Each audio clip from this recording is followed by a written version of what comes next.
आदाब, मैं मुमताज आलम रिजवी और मैं बात करूंगा एसआईआर की। एसआईआर को लेकर के बतौर ख़ास उत्तर प्रदेश और मगरबी बंगाल में एक हंगामा मचा हुआ। एसआईआर पे राजनीति सियासत तेज़ हो गई है। बिहार में जिस तरह के नतायज आए और वहाँ एसआईआर के ज़रिए जो 60-65 लाख वोट काटे गए, उससे तो यही लगता है कि जैसे ये सरकार वाकई एसआईआर के जरिए चुनाव जीतना चाहती। लेकिन बात एसआईआर में नाम कटने और जुड़ने की नहीं है।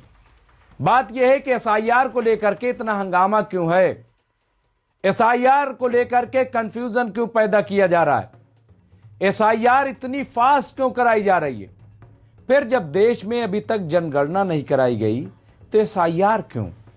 2021 में देश की राष्ट्रीय जनगणना हो जानी चाहिए थी, लेकिन अभी तक वो नहीं हुई। आखिर क्यों? मोदी सरकार इसकी तरफ तवज्जो क्यों नहीं दे रही है। अब दूसरी बात, एसआईआर 1 महीने का वक्त। अब अखिलेश यादव जो समाजवादी पार्टी के लीडर हैं, उनकी तरफ से, बीएसपी की तरफ से और तमाम पार्टियों की तरफ से ये डिमांड की गई है कि इसकी मुद्दत में इजाफा किया जाए, इसके वक्त में इजाफा किया जाए। 1 महीने का वक्त बहुत कम होता है।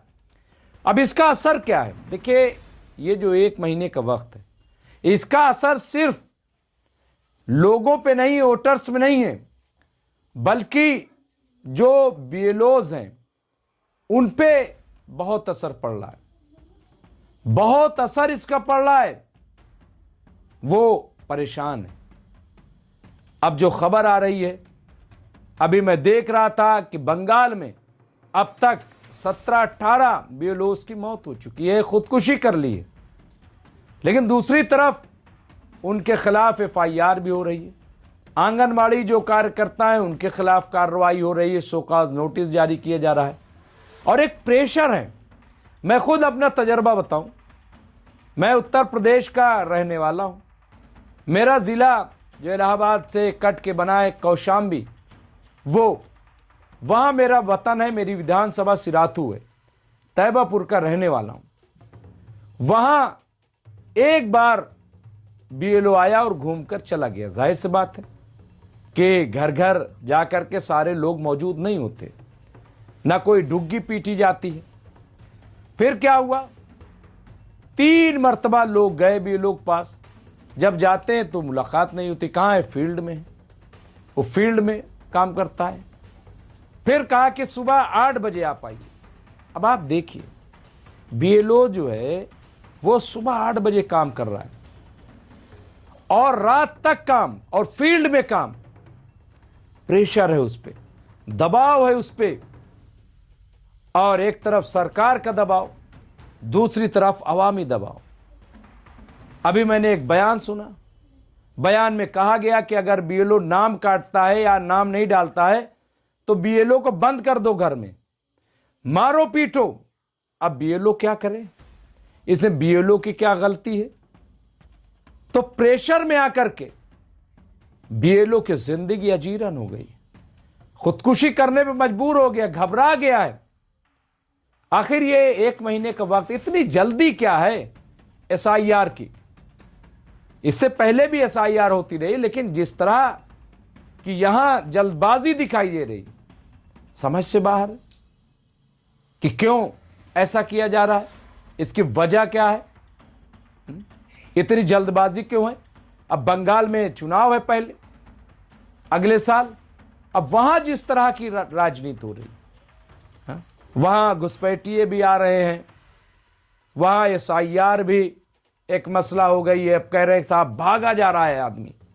भाई एसआईआर से क्यों भागेगा, आप ये बताइए। एसआईआर क्या ऐसी चीज है? इलेक्शन कमीशन को क्या ये अथॉरिटी है कि वो ये तय करे कौन शहरी है कौन नहीं? वो तो सिर्फ वोट के लिए बात करेगा ना, वोट कि वोटर है कि नहीं है, जेन्युइन है कि नहीं है। ये एनआरसी तो है नहीं। तो इसलिए जो लोग घबरा रहे हैं, परेशान हो रहे हैं, मैं लोगों को भी कहूंगा कि नहीं, जरूर आप नाम दर्ज कराइए। देखिए, पहली बात मैं एसआईआर के बारे में बता दूं, ये एक अच्छी प्रक्रिया है, इससे डरने की ज़रूरत नहीं, इससे घबराने की ज़रूरत नहीं। ये आपके वोट को और आपकी शहरियत को मजबूत करने वाला ये प्रोग्राम है। पहली बात तो ये, कुछ लोग इसे ख़त्म कराइए, वो कराइए, मैं कह रहा हूं कि क्यों, ये आपकी वोट की प्रक्रिया को मजबूत करने वाला ये प्रोग्राम है। पहले तो समझ लीजिए कि इससे 2003 में आपके वालिद साहब या जो ऐड नहीं है वो ऐड हो जाएंगे, जुड़ जाएंगे एक अच्छा। फिर जो गलत है, अब एक एक आदमी की 4-4 जगह वोटर आईडी है, क्या ये सही है? नहीं सही, ये जमहूरियत के लिए नुकसानदेह है। तो ये भी आप देख लीजिए। तो SIR से पहली बात तो कोई बहुत नुकसान नहीं है। हाँ, कुछ जगहों पे प्रॉब्लम है, तो प्रॉब्लम को सॉल्व किया जाए, सिस्टम को बनाया जाए। ख़ास तौर से मुझे जो रिपोर्ट मिली कि जो हमारे दलित भाई हैं, चूँकि वो पढ़े लिखे नहीं हैं, अब 2003 की लिस्ट कैसे तलाश की जाए? हालांकि 2003 की लिस्ट नहीं है, तो ऐसा नहीं है कि फिर 1 तारीख के बाद सब क्लोज हो जाएगा। इतना घबराने की ज़रूरत नहीं, इतना पैनिक होने की ज़रूरत नहीं है। लेकिन वहाँ अवेयरनेस नहीं है, वहाँ वो उनके पास मोबाइल नहीं है उस तरीके के एंड्रॉयड कि उसमें से वो तलाश कर लें, देख लें, तो एक परेशानी भी है। हालांकि इसमें BSP खास तौर से बहुजन समाज पार्टी, उनके कार्यकर्ता और BSP ने तो बाकायदा अपने BLOs वहाँ पे रख रखें ताकि वो मदद करें। और चाहिए कि इसकी तरफ तवज्जो हो और दूसरी पार्टियां भी इस पे काम करें ताकि कोई नाम जो जेन्युइन है वो रह ना पाए। लेकिन घबराने की जरूरत। अब ये जो पैनिक फैला रहे हैं कि सब छोड़ बंगाल भाग रहे हैं, अरे भाई NRC क्या, NRC में भी कोई भाग जाएगा क्या? कैसे भाग जाएगा? फिर ये तो जैसा कि हमने बताया, इलेक्शन कमीशन की तो अथॉरिटी है नहीं, किसको रखेगी, किसको निकाल देगी और शहरियत छीन लेगी। मैंने आसाम में देखा, जबकि वहाँ NRC हो रही थी, वहाँ पर भी इस मामले में कई लाख, करीब 15 से 20 लाख लोगों को डी वोटर कर रखा गया, यानी डाउटफुल वोटर। डी लगा दिया जाता था तो जो डाउटफुल हो जाता था वो वोट नहीं डाल सकता। अगर बहुत ज़्यादा आपके साथ फिलहाल ज्यादती होगी या आप कागज़ नहीं दे पाएंगे तो आपके नाम के आगे डी लग जाएगा, डाउटफुल वोटर। लेकिन इसका मतलब ये नहीं होगा कि आपको निकाल दिया जाएगा, भगा दिया जाएगा। बाकी चीज़ें फिर आपको प्रूफ, दूसरे प्रूफ, अभी तो आपसे वोटर लिस्ट में मांगा जा रहा है 2003 से, अगर ये नहीं है दूसरे प्रूफ भी आपको देने पड़ेंगे और जब वो आप दे देंगे तो आपका नाम उसमें ऐड कर लिया जाएगा। तो इसलिए BLOs भी, मैं कह रहा हूं, खुदकुशी बिल्कुल ना करें, घबराएं नहीं। ऐसा नहीं है कि कोई आपको खा जाएगा, आपको नौकरी से निकाल देगा, बिल्कुल ऐसा नहीं। और सरकार को भी चाहिए कि उतना ही प्रेशर डाले जितना कि कोई बर्दाश्त कर सके।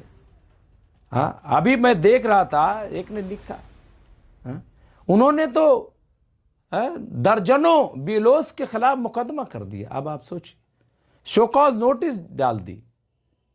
ये सब क्या हो रहा है? क्यों इस तरह से किया जा रहा है? क्यों पैनिक फैलाया जा रहा है? ये ठीक नहीं है। SIR हो, लेकिन सरकार को चाहिए कि सबसे पहले जनगणना कराए देश की।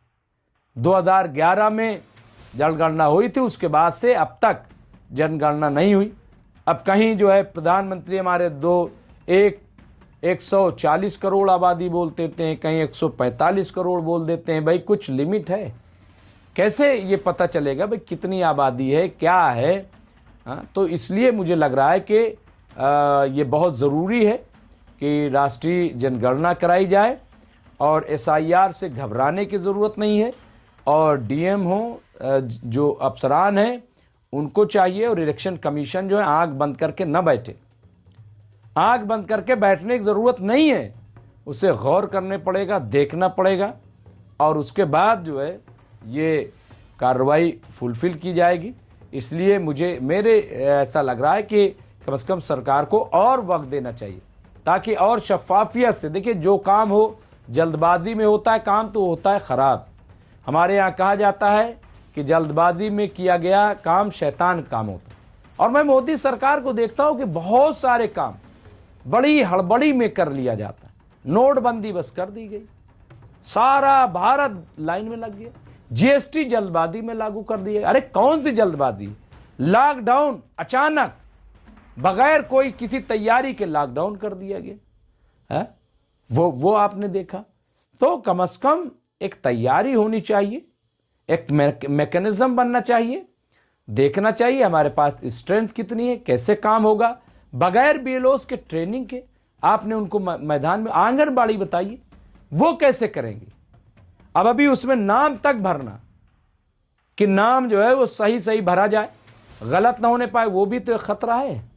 अगर गलत नाम भर गया जल्दबाजी में, जितना अफरा तफरी मचाई, पहले तो ये बहुत होता था। जब आधार कार्ड नहीं था तो मैं अपनी वालदा का बता दूं, मेरे वालिद साहब का नाम है इमाम अली। अब वो जो है वहाँ पे अपना आया होगा, कोई एक आदमी के पास बैठ गए, अब वो बजाय मेरी वालदा का नाम एहसान फातिमा है, अब उन्होंने इमाम अली नाम था तो बीबी का नाम इमामुन लिख दिया। हो गया, लिख गया, एज का कुछ पता नहीं है कि कितनी एज लिख गई।